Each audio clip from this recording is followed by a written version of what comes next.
Chapter 10, E8B, we are looking at the disposal of plant assets.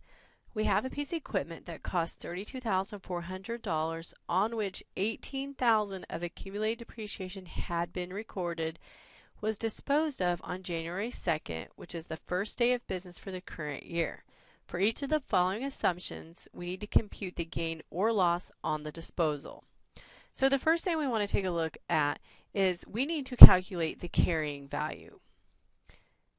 So to calculate the carrying value, we take the cost of our asset, which is $32,400, minus the accumulated depreciation of $18,000. So currently the carrying value for this equipment is $14,400. That's the value that we have on the balance sheet. That value is going to help us determine under each of the scenarios whether we have a gain or a loss.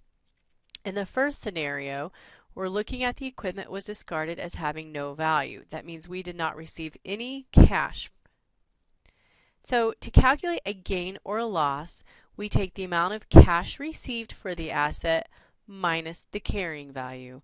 In the first scenario, we received zero cash, and since it still had a value of $14,400, we're going to have to record a loss of $14,400 as we did not receive anything in place of the equipment and it still had a value on our accounting books.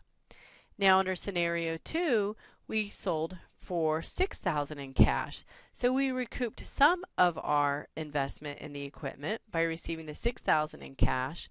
Unfortunately, the carrying value is $14,400, so we still are going to record a loss of $8,400. In the next example, the equipment was sold for $18,000 in cash. So since we sold it for more than the carrying value, we're going to be able to record a gain of $3,600.